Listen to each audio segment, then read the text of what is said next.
y frente al intento de cerrar en definitiva la investigación del caso Ayotzinapa, los familiares, padres y madres de familia han insistido en 10 razones concretas y objetivas por las cuales no puede darse por concluida la investigación. Esas 10 razones las enumeró el licenciado Vidulfo y simplemente las voy a recordar. En primer lugar, no hay certeza científica. Hoy se anunciaron peritajes realizados por peritos de PGR. De cada uno de esos peritajes se requiere peritajes independientes por el largo historial de fabricación de pruebas que tienen las procuradurías en México.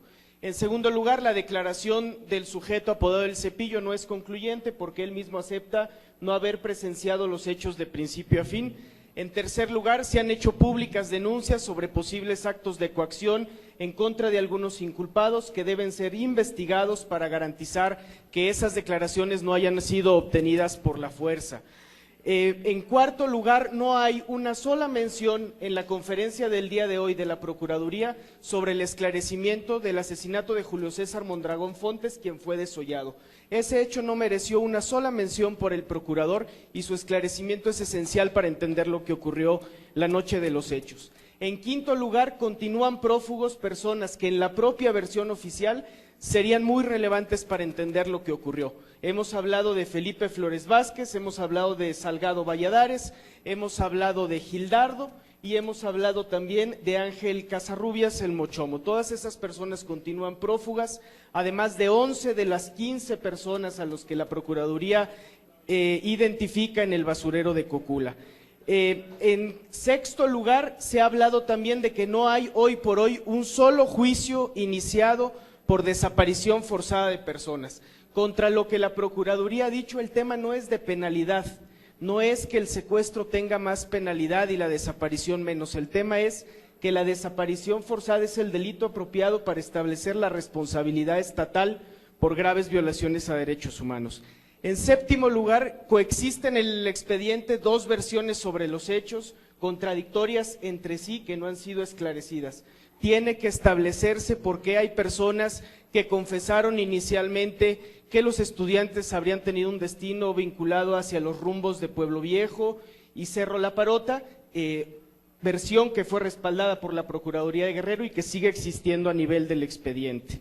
En octavo lugar, no hay certeza legal de la muerte de los estudiantes, tenemos únicamente una identificación ósea y no puede establecerse que hay certeza legal para consignar por homicidio. En noveno lugar, no ha sido investigado el Ejército.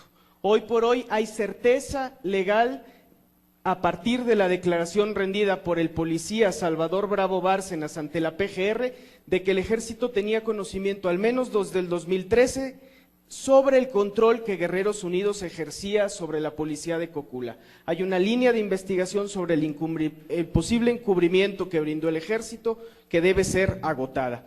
En décimo lugar, no ha sido investigado el estado delincuencial que permitió llegar al extremo de la desaparición de 43 estudiantes. Lo hemos dicho una y otra vez, es ingenuo pensar que la complicidad política con Guerreros Unidos concluye y se acota en el municipio de Iguala. Es preciso preguntar cuál es la vinculación de otros presidentes municipales y de otras autoridades, tanto en el gobierno estatal como en el gobierno federal.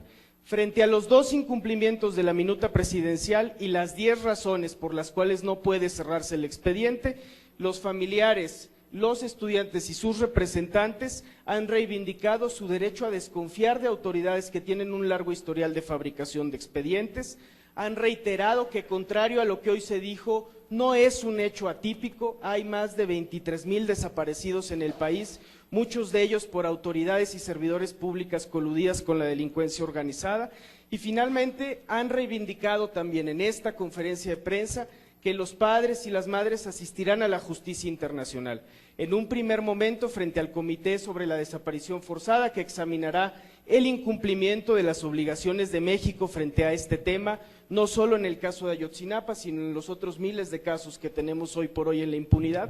Y en segundo término, acudirán también a la justicia internacional a partir de la intervención que en breve tendrá el grupo interdisciplinario de expertos de la Comisión Interamericana de Derechos Humanos, ya nombrado y ya designado, que deberá venir al país a hacer una verificación técnica de las líneas de investigación seguidas por PGR, de los planes de búsqueda en vida instrumentados y finalmente de la atención victimal. Por eso el mensaje es muy claro, el caso Ayotzinapa dista de estar resuelto, hay una serie de razones que sustentan esta posición y la intencionalidad de los padres, de las madres, de los estudiantes, de sus representantes, es que eso pueda ser transmitido y que esas razones objetivas sean el marco en el que se pueda presentar su posición y no esta caracterización errónea que se ha hecho en el sentido de que pudieran ellos estar sin razones exigiendo una justicia y verdad que ya está garantizada cuando, como hemos visto, el camino por recorrer es todavía bastante largo.